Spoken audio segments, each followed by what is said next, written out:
ଆକ୍ଷରିକ ଅର୍ଥ ଆପଣ କ'ଣ ବୁଝିଲେ? ଉପହଟ ହେଉଛି ନିକଟ, ବାସ ହେଉଛି ବାସ କରିବା। ଯେଉଁଦିନ ଆମେ ସଂକଳ୍ପିତ ହେବା ଯେ ଉଷାବାର ତୀର୍ଥ କରିବା, ସେଇଦିନ ଭଗବାନଙ୍କ ପାଖରେ ନିକଟରୁ ନିକଟତର ହେବା ପାଇଁ ଚେଷ୍ଟା କରିବା, ତାହା ହେଉଛି ଉପବାସ।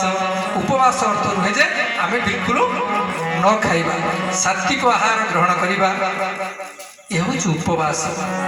ଭଗବାନଙ୍କ ପାଖରେ ସେଇଦିନ ଯେଉଁଦିନ ଆମେ କରୁଛନ୍ତି, ବ୍ରତ ରଖୁଛନ୍ତି, ସେ ବ୍ରତ ଦିନ ଚେଷ୍ଟା କରିବା ଭଗବାନଙ୍କର ନିକଟରୁ ନିକଟତର ହେବା ପାଇଁ, ତାହା ହେଉଛି ଉପବାସ। ଉପବାସ ରହିବା। ଆଉ ସ୍ୱାଧ୍ୟାୟ, ସ୍ୱାଧ୍ୟାୟ ଅର୍ଥ କ'ଣ ଆପଣ ବୁଝୁଛନ୍ତି?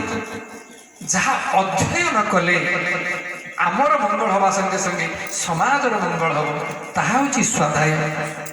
ତାହା ଆପଣ ବିଷ୍ଣୁ ସହସ୍ରନାମ ପଢ଼ିପାରନ୍ତି, ରାମାୟଣ ପଢ଼ିପାରନ୍ତି, ଭାଗବତ, ଯାହାକୁ ଯାହା ଭଲ ଲାଗେ ଆପଣ ସ୍ୱାଧ୍ୟାୟ କରିବେ। ଟିକେ ନାମ ସଂକୀର୍ତ୍ତନ କରିବେ। ଭଗବାନଙ୍କର ନାମ ସଂକୀର୍ତ୍ତନ କ'ଣ? ଏ କଳିଯୁଗକୁ ଶ୍ରେଷ୍ଠ ଯୁଗ ବୋଲି ଶାସ୍ତ୍ର କହୁଛି। କୃତ ଯଧ୍ୟାୟତେ ବିଷ୍ଣୁ ତ୍ରେତୟା ଯଜ୍ଜୁତ ମୁଖଃ ଦ୍ୱାପରେ ପରିଚର୍ଯାୟା କଳୁ ଦୈତ୍ୟର କୀର୍ତ୍ତନ। ଯେତେ ଯେତେ ଯୁଗ ଯାଇଛି ମା, ଭଗବାନଙ୍କୁ ପାଇବା ପାଇଁ କେତେ ଯାଗଯଜ୍ଞ କରିବାକୁ ପଡୁଛି, କେତେ ମୁନି ଋଷି ମାନେ ତପସ୍ୟା କରି ଉଇ ହୁଙ୍କା ହେଇଯାଇଛନ୍ତି, ଭଗବାନଙ୍କୁ ପାଇପାରି ନାହାନ୍ତି। କିନ୍ତୁ କଳି ଯୁଗରେ ଭଗବାନଙ୍କୁ ପାଇବା ପାଇଁ ଶାସ୍ତ୍ର କହିଲେ କଳୁ ଦୈତ୍ୟରୀ କୀର୍ତ୍ତନ। କେବଳ ଭଗବାନଙ୍କର ନାମ ସ୍ମରଣ କରିବା ମାତ୍ରେ, ଯସ୍ୟ ସ୍ମରଣ ମାତ୍ରେଣ ଜନ୍ମ ସଂସାର ବନ୍ଧନାତ୍ ବିମୁଚ୍ୟତେ ନମ ତସ୍ମୈ ବିଷ୍ଣବେ ପ୍ରଭ ବିଷ୍ଣବେ। ହରି ହରି ଭଗବାନଙ୍କର ନାମ ସଂକୀର୍ତ୍ତନ କରିବା, ଭଗବାନଙ୍କୁ ପାଇବା ପାଇଁ ହେଲେ ସେଇଥିପାଇଁ କଳିଯୁଗ ଶ୍ରେଷ୍ଠ ବୋଲି କୁହାଯାଉଛି। ଏ ହେଉଛି ଭଗବାନଙ୍କର କଥା। ଆମେ ବର୍ତ୍ତମାନ ପ୍ରସଙ୍ଗ ଉପରକୁ ଆସିବା, ସମୟ ଅତିକ୍ରାନ୍ତ। ମୋତେ ମଧ୍ୟ ପ୍ରାୟତଃ 25 କିଲୋମିଟର ଯିବାକୁ ପଡ଼ିବ। କ୍ଷମା କରିବେ, 10 ମିନିଟ୍ ଆଉ ଭଗବାନଙ୍କର ଜୟ ପ୍ରଭୁ ମହାପ୍ରଭୁ ଜଗନ୍ନାଥଙ୍କର, ଭଗବାନଙ୍କର ଅଶେଷ କରୁଣାରୁ ଆପଣମାନଙ୍କର ସୁଦୂର ବଙ୍ଗଳାରୁ ଆଜି ଜଣେ କୋଟିପତି ହେଇଥିବା ଲୋକ ଭିକାରୀ ସାଜି ଯାଇଛନ୍ତି। ପାଖରେ କିଛି ନାହିଁ, ଭିକ୍ଷ ମାଗିବାକୁ ମଧ୍ୟ ସମର୍ଥ ନାହିଁ। କାରଣ ଯେହେତୁ ସିଏ ବଡ଼ ଲୋକ ଥିଲେ, ଏବେ ମଧ୍ୟ ଖାଇବାକୁ ପାଉନାହାନ୍ତି। ସାଙ୍ଗରେ ତାଙ୍କର ପତ୍ନୀ ଅଛନ୍ତି, ଚିନ୍ତା କରୁଛନ୍ତି କ'ଣ କରିବା। କାର୍ଯ୍ୟେଷୁ ମନ୍ତ୍ରୀ କର୍ଣ୍ଣେଷୁ ଦାସୀ ଭୁଜ୍ୟେଷୁ ମାତା ଶୟନେଷୁ ରମ୍ଭା ଧର୍ମସ୍ୟ ମତ୍ତା କ୍ଷମାୟାଂ ଧରିତ୍ରୀ ଏତାନି ସଗୁଣଂ ବତୀୟାଂ ଦୁର୍ଲଭା। ମା ମାନେ ବସିଛନ୍ତି, କେମିତି ଭାବରେ ହେବା ଦରକାର। ଯେଉଁ ମା ମାନେ ବସିଛନ୍ତି, ଏଇ 3 ଜଣ ମା ମଧ୍ୟରୁ ଆଗରେ ମଧ୍ୟ 5 ଜଣ ମା ମୁଁ ଭାବୁଛି 500 ମା ବସିଛନ୍ତି।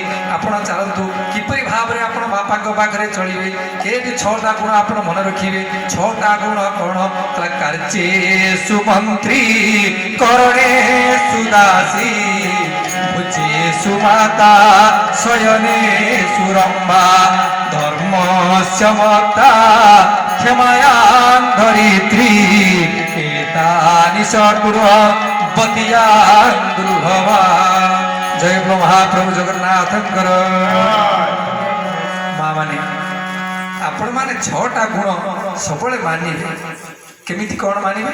ନା କହିଲା କାର୍ଯ୍ୟେଷୁ ମନ୍ତ୍ରୀ। ସ୍ୱାମୀ ପାଖରେ କେମିତି ଆପଣ ଚଳିବେ? ନା ରଜା ପାଖରେ ଯେମିତି ମନ୍ତ୍ରୀ ରହେ, ପ୍ରତି ମୁହୂର୍ତ୍ତରେ ରଜା ପାଖରେ ଯେମିତି ମନ୍ତ୍ରୀ ସବୁବେଳେ ରଜାଙ୍କୁ ସୁମନ୍ତ୍ରଣା ଦିଏ। ଏଇଟା ହେଉଛି ବାଟ, ଏଇଟା ହେଉଛି ଅବାଟ, ଏଇଟା ହେଉଛି କାଦୁଅ, ଏଇଟା ହେଉଛି ପକ୍କା। ତେଣୁ ସଦା ସର୍ବଦା କାନରେ ସୁମନ୍ତ୍ରଣା ଦେଉଥିବେ। ସିଏ ହେଉଛି ପ୍ରକୃତରେ ସ୍ତ୍ରୀ। କର୍ଣ୍ଣେଷୁ ଦାସୀ। କାମ କଲାବେଳେ ଆପଣ ଚିନ୍ତା କରିବେ ଏ ଘରକୁ ଯେତେବେଳେ ମୁଁ ଆସିଛି ସଦାବେଳେ ଦାସୀ ଭଳିଆ କାମ କରିବି। ମୋ କାମ ଗୁଡ଼ିକ ସବୁବେଳେ ଦାସୀ ଭଳିଆ ରହିଥିବା ଦରକାର। ସଦା ସର୍ବଦା ଦାସୀ ଏହି ଘରେ କାମ କରୁଥିବେ। ଇଏ ହେଉଛି ଦ୍ୱିତୀୟ। ତୃତୀୟ କରଣେ ସୁଦାସୀ ଭୋଜ୍ୟେ ସୁମାତା। ସମସ୍ତଙ୍କୁ ଖାଇବାକୁ ଦେଲାବେଳେ ପରିବାରରେ ସମସ୍ତଙ୍କୁ ମା ଭଳିଆ ଖାଇବାକୁ ଦେବେ। ଶ୍ୱଶୁର କହୁଥିବ ମୋ ମା ମୋତେ ଖାଇବାକୁ ଦେଉଛି, ସ୍ୱାମୀ କହିବ ମୋ ମା ମୋତେ ଖାଇବାକୁ ଦେଉଛି, ପୁଅ କହିବ ମୋତେ ମାଆକୁ ଖାଇବାକୁ ଦେଉଛି, ସମସ୍ତେ ପରିବାର କହିବେ ମୋ ମା ମୋତେ ଖାଇବାକୁ ଦେଉଛି। ଆଉ ଚତୁର୍ଥ କଣ ନା ଶୟନେ ସୁରମ୍ଭା। ଶୋଇଲା ବେଳେ କିପରି ଭାବରେ ଆପଣଙ୍କ ସ୍ୱାମୀଙ୍କ ପାଖରେ ଶୋଇବେ ସେଟା ଆପଣଙ୍କ ଉପରେ ନିର୍ଭର କରେ। ଧର୍ମସ୍ୟ ମତ୍ତାହା। କେବେ ଅଧର୍ମକୁ ପାଦ ଦେବେ ନାହିଁ, ସବୁବେଳେ ସୁଧର୍ମରେ ଯାଉଥିବେ। କ୍ଷମାୟାଂ ଧରିତ୍ରୀ।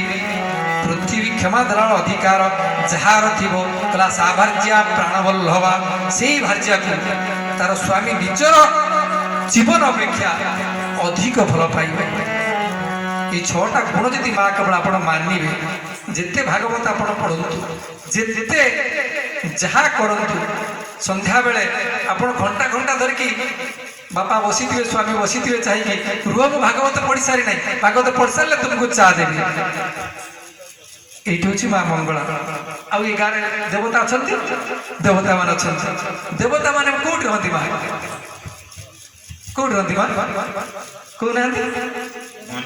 ମନ୍ଦିରରେ ରହନ୍ତି। ଭୁଲ ହଉ ପଛେ ଟିକେ କହନ୍ତୁ। ମନ୍ଦିରରେ କାହିଁକି ରହନ୍ତି? ମନ୍ଦିରରେ ଦେବତା ମାନେ କାହିଁକି ରହନ୍ତି ଜାଣିଛନ୍ତି? ଜାଣିନାହାନ୍ତି? ଜାଣିଛନ୍ତି। ସମସ୍ତେ ଆପଣ ସମସ୍ତେ ସବୁ କଥା ଜାଣିଛନ୍ତି, କେହି କହିପାରିବେ ନାହିଁ ମୁଁ ଜାଣି ନାହିଁ। ଆମେ ଭାରି ସୁବିଧାବାଦୀ। ମନ୍ଦିରକୁ ଆମେ ଯାଇପାରୁନାହାନ୍ତି। ମନ୍ଦିରରେ ସମସ୍ତ ଦେବାଦେବୀ ମାନେ ବାସ କରୁଥିବା ବେଳେ ଆମେ ଆମ ଘରକୁ ଏବେ ମନ୍ଦିର କରିଦେଇଛନ୍ତି। କହୁଥିଲି ଗଣେଶ ଭାଇ କହିଲେ ଘର ଠାକୁର, ଘର ଠାକୁର। ଆମେ ଘରେ କାହିଁ ଠାକୁର ରଖିବା? ଘରେ ଠାକୁର ରହିବାର ଆବଶ୍ୟକତା କ'ଣ ରହିଛି ଭାଇ? ଠାକୁର ତ ମନ୍ଦିରରେ ରହିବା କଥା ନା। ଆମେ ଭାରି ସୁବିଧାବାଦୀ।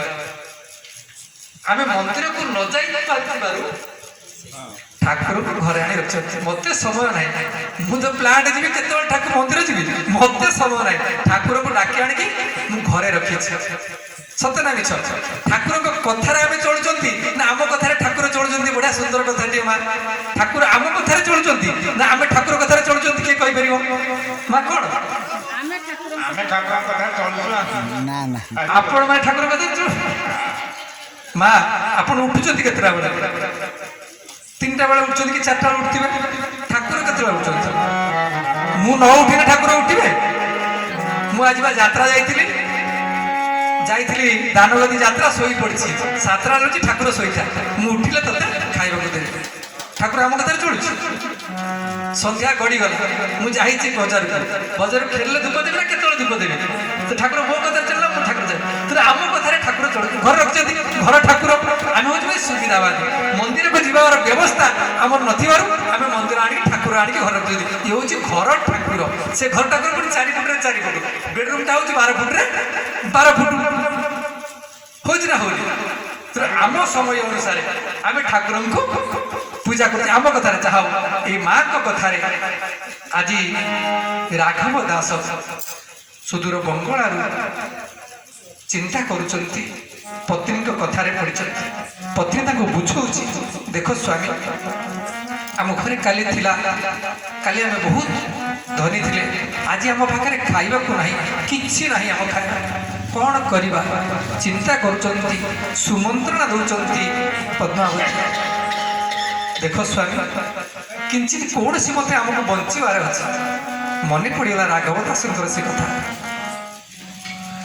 ଅନେକ ଦୂରରେ ଉତ୍କଳ ଦେଶରେ ଅଛନ୍ତି ମୋ ଜଣେ ସାଙ୍ଗ।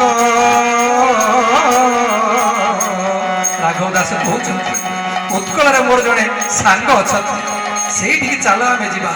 ଚାଲ ଆମେ ଯାଇ ଦର୍ଶନ କରିବା, ଛାଡ଼ିଯିବ ଆମ ଦୁଃଖ।